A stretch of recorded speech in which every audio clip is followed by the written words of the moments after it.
നമസ്കാരം. ഓപ്പറേഷൻ തൂഫാൻ എന്ന anti drug awareness ക്യാമ്പിൻ്റെ ഭാഗമായിട്ടാണ് നമ്മളിവിടെ നിൽക്കുന്നത്. ഈ പ്രോഗ്രാമിൻ്റെ ഭാഗമായി പ്രമുഖ ഫിസിഷ്യനും social media ഇൻഫ്ലുവൻസറുമായിട്ടുള്ള doctor Khaleel Shamraz ആണ് നമ്മോടൊപ്പം ഇന്ന് ചേർന്നിട്ടുള്ളത്. സർ, ഡോണ്ട് യൂസ് ഡ്രഗ്സ് എന്ന് നമ്മൾ പലപ്പോഴും പറയുന്നൊരു കാര്യമാണ്. എന്നാൽ ഒരു കുട്ടി അല്ലെങ്കിൽ ഒരു വ്യക്തിക്ക് എന്തെല്ലാം സാഹചര്യങ്ങൾ കൊണ്ടാണ് ഡ്രഗ്സ് ഉപയോഗിക്കേണ്ടി വരുന്നത്? കുട്ടി ഡ്രഗ്സ് ഉപയോഗിക്കേണ്ട സാഹചര്യം എന്ന് പറഞ്ഞു കഴിഞ്ഞാൽ നമ്മൾ ബ്രെയിൻ എന്ന് പറഞ്ഞു കഴിഞ്ഞാൽ നമുക്ക് മനസ്സിലാക്കണം എപ്പോഴും ഒരു പ്ലഷർ സീക്കിംഗ് ഓർഗാനിസമാണ്. എപ്പോഴും ഒരു പ്ലഷർ, എന്ത് സന്തോഷമുള്ള എന്ത് കിട്ടുന്നതാണ് നോക്കുക. ഈ സന്തോഷം ഒരു ആൾട്ടർനേറ്റീവായിട്ട് കൊടുക്കാൻ രക്ഷിതാക്കൾക്കോ അധ്യാപകർക്കോ അല്ലെങ്കിൽ നമ്മുടെ സമൂഹത്തിനോ കഴിയാതെ പോകുമ്പോൾ ഈ പ്രശ്നം വരിക. പലപ്പോഴും എന്താ ചെയ്യുക, രക്ഷിതാക്കളാണെങ്കിൽ കുട്ടികൾ വന്നു കഴിഞ്ഞാൽ അവരെന്തോ ഒരു പ്രതിപക്ഷത്തിരിക്കുന്ന ശത്രുവിനെ പോലെ കാണുന്നൊരു സമീപനം ഉണ്ടാവുക. ഇപ്പം ഒരു കുട്ടി, ഇപ്പം എൻ്റെ ഒരു കുട്ടിയോട് ഞാൻ ചെയ്യുന്ന സമീപനമായിരിക്കില്ല മറ്റേ അയൽവാസിയുടെ കുട്ടിയോട് കാണിക്കുക. പക്ഷേ ഒരു ഇൻഡിവിജ്വൽ വ്യക്തി എന്ന നിലയിൽ സ്വന്തം കുട്ടികളെ റെസ്പെക്റ്റ് ചെയ്യാൻ രക്ഷിതാക്കൾ തയ്യാറാവില്ല. നേരെയും കിട്ടും. അപ്പോൾ കുട്ടീൻ്റെ കൂടെ ശക്തമായിട്ടുള്ളൊരു വേദനയാണ് ഓരോ ദിവസവും രക്ഷിതാക്കൾ ഇട്ട് കൊടുക്കുന്നത്. കുട്ടി അവിടെ ചെന്ന് ന്യൂ ജനറേഷൻ കുട്ടികൾക്ക് വ്യത്യസ്ത കാഴ്ചപ്പാടുകളുണ്ടാവും. നമ്മളെ കുട്ടിക്കാലത്തെ കാഴ്ചപ്പാട് വെച്ചിട്ട് എന്താ മണ്ണപ്പം ചുട്ട് കളിക്കുന്നതും മറ്റേതൊക്കെയാണ് അന്നത്തെ ഒരു ഹോബി.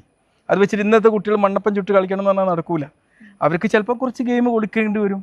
അപ്പോൾ ഒരു ഗെയിം ഒരു അരമണിക്കൂർ കളിച്ചാൽ അതിനെയും കുറ്റപ്പെടുത്തുന്ന ഒരു സമീപനമായിരിക്കും.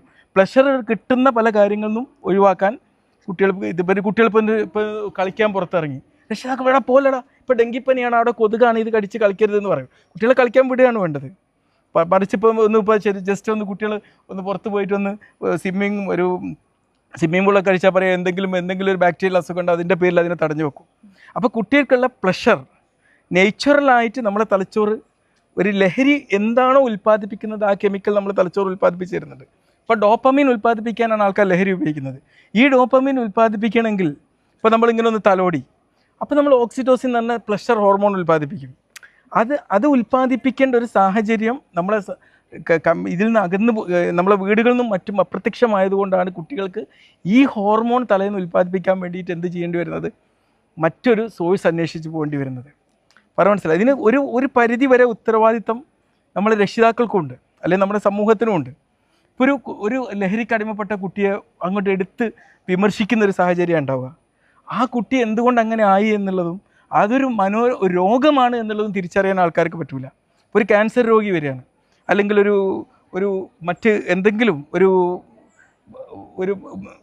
വേറെ എന്തെങ്കിലും അസുഖങ്ങളായിട്ട് വരുന്ന ഒരാളാണെങ്കിൽ അതുപോലെ തന്നെയാണ് ഈ ഡ്രഗിന് അടിമപ്പെടുക എന്ന് പറഞ്ഞത്. ഡ്രഗിന് അടിമപ്പെടുക എന്ന് പറയുന്നതും ഒരു രോഗമാണ്. ഒരു രോഗിക്ക് കൊടുക്കേണ്ട അതേ പരിചരണം ലഹരിക്ക് അടിമപ്പെട്ടവർക്കും വേണം. മനസ്സിലായില്ലേ? അപ്പോൾ ഈ ഏറ്റവും വലിയതെന്ന് പറഞ്ഞാൽ ഈ ലഹരീൻ്റെ ഒരു പ്രശ്നം എന്ന് വെച്ചാൽ prevention is better than cure എന്ന് കേട്ടിട്ടില്ലേ? Prevention is better than cure എന്നുള്ള ആ ഒരു നമ്മുടെ ഹെൽത്തിൻ്റെ ആ ഒരു ലോഗോ ഏറ്റവും ആക്യുറേറ്റ് ആയി വരുന്നത് ലഹരിക്കാണ്. ഇത് പ്രിവെൻറ്റ് ചെയ്യണമെങ്കിൽ നമ്മുടെ വീടുകളിൽ നിന്നും നമ്മുടെ സമൂഹത്തിൽ നിന്നും കാഴ്ചപ്പാടുകളിൽ വലിയ മാറ്റം വരണം. മനസ്സിലായില്ലേ? നിങ്ങൾ കുട്ടികളെ 24 മണിക്കൂർ പഠിക്കി എന്ന് പറഞ്ഞുകൊണ്ടിരിക്കുമ്പം ഇതൊരു വലിയൊരു ഫോഴ്സായി ചെലുത്തുമ്പോൾ കുട്ടിക്ക് അതിൽ ഉള്ളിൽ വാശിയും വൈരാഗ്യവും ഉണ്ടാവും. ശരിക്കും പറയുകയാണെങ്കിൽ കുട്ടി പഠനം ചൂസ് ചെയ്യുകയാണെങ്കിൽ, എനിക്ക് പഠിക്കണം, പഠിച്ച ഒരാളാവണം, എനിക്ക് പഠിക്കണം ചൂസ് ചെയ്യുകയാണെങ്കിൽ ഒരുപക്ഷെ ഈ ലഹരി വസ്തുവിനേക്കാളും ലഹരി നൽകുന്ന ഒരു സംഭവമായിരിക്കും പഠിക്കുക എന്നുള്ളത്. പഠനത്തേക്കാളും വലിയ ലഹരി വേറല്ല. കാരണം നമ്മുടെ തലച്ചോറിൽ ഓരോ ന്യൂ ഇൻഫർമേഷൻ സ്റ്റോർ ചെയ്യുമ്പോഴും എന്താ ചെയ്യുക, തലച്ചോറിൽ ഈ ലഹരി എന്താ ഉണ്ടാക്കുന്നത്? ഡോപ്പമീൻ. ഓരോ പുതിയ കാര്യം പഠിക്കുമ്പോഴും ഡോപ്പമീനാണ്. മനസ്സിലായില്ലേ? ആ ഡോപ്പമീൻ ഉൽപ്പാദിപ്പിക്കേണ്ട സാഹചര്യം ഉണ്ടാക്കണമെങ്കിൽ അത് എന്ത് ചെയ്യണം? എനിക്ക് പഠിക്കണം എന്നുള്ളത് കുട്ടി ചൂസ് ചെയ്യണം. രക്ഷിതാക്കൾ കമ്പൽ ചെയ്യരുത്. മനസ്സിലായി? ഒരു ജോലിക്കും ഒരു പ്രശ്നമുള്ള ആളാണ് ഞാനൊരു ഡോക്ടറാണെങ്കിലും ഒരു കൊത്താൻ പോണ ആളാണ് ഞാൻ എന്നെ ഡോക്ടർമാരെക്കാൾ ബഹുമാനിക്കുന്നത്. കാരണം എന്നെ സംബന്ധിച്ചിടത്തോളം ഇപ്പം ഇന്നലെ രാത്രി 150-160 പേഷ്യൻറ്റിനെ നോക്കിയിട്ടുണ്ട്. അത് സമ്മർദ്ദങ്ങളുടെ ഇടയിൽ നമ്മൾ ജീവിക്കുന്നത്. എൻ്റെ കുടവേറ് കൂടുന്നതിൻ്റെ കാരണം എൻ്റെ ജോലിയാണ്. കാരണം കുത്തിരിക്കല്ലേ. അപ്പോൾ എല്ലാ കാര്യങ്ങൾക്കും കുട്ടികളെ കൊണ്ട് സെലക്ട് ചെയ്യാൻ വേണ്ടിയിട്ട് ശ്രമിക്കണം. പിന്നെ വ്യായാമം ചെയ്യുന്നതിനൊക്കെ തടഞ്ഞു നിർത്തരുത്.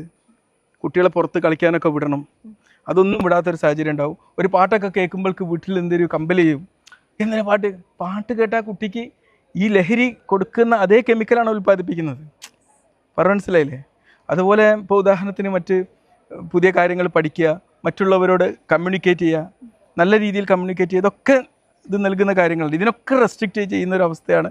അപ്പോൾ വീടുകളിൽ നിന്ന് അതിനുള്ള സമീപനത്തിൽ മാറ്റം ഉണ്ടായി കഴിഞ്ഞാൽ കുട്ടികൾ എന്താവും, ആ പ്ലഷർ അവരുടെ ജീവിതത്തിൽ തന്നെ, കാരണം ഈ സാധനമൊക്കെ പ്രൊഡ്യൂസ് ചെയ്യേണ്ടത് നമ്മുടെ തലയിലാണ്.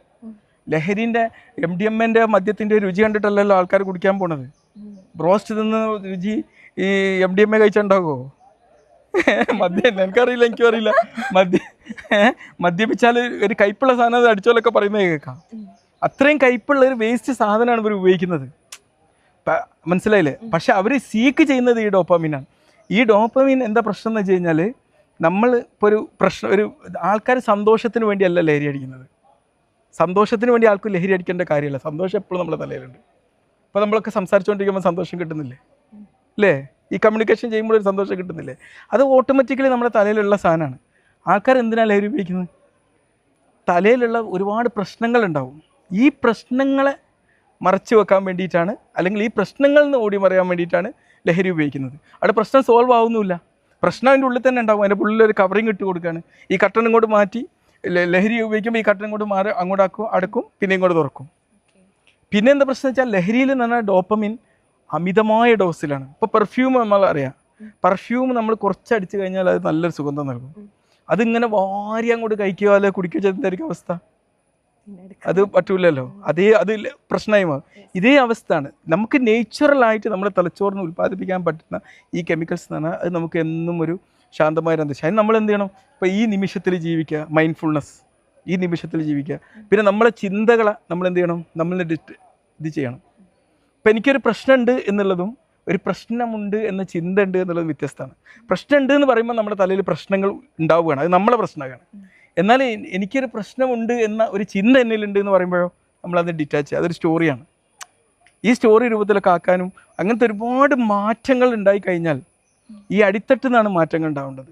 ലഹരി അടിക്കുന്ന കുട്ടികളെ അങ്ങോട്ട് വിമർശിക്കുക, അവരൊന്നാനും കൊള്ളാത്തവരാണെന്നൊക്കെ പറഞ്ഞ് നിർത്തുന്നതിനേക്കാളും നമ്മൾ ബേസിൽ അടിത്തറയിൽ മാറ്റം വരണം. സോ അതിനൊരു അവയർനെസ് നമ്മൾ ആദ്യം കൊടുക്കണം. അപ്പോൾ വീടുകളിൽ ഊഷ്മളമായ അന്തരീക്ഷം ഉണ്ടാക്കുക, വ്യായാമം ചെയ്യുന്ന, ഊഷ്മളമായി പഠിക്കുന്ന, നിർബന്ധിച്ചിട്ടല്ല, കുട്ടികളെ കൊണ്ട് തന്നെ ഇതൊരു ലഹരിയാണെന്ന് തിരിച്ചറിയാം. പഠിക്കുന്ന കുട്ടികൾക്ക് അറിയാതെ ലഹരിയാണെന്ന്, അല്ലേ? ഒരു പുതിയ കാര്യങ്ങൾ സീക്ക് ചെയ്യുമ്പോൾ അത് അവരെ കൊണ്ട് ബോധിപ്പിച്ച് കൊടുക്കുക ഒക്കെ ഉണ്ടാവും. Okay, thank you sir. Right.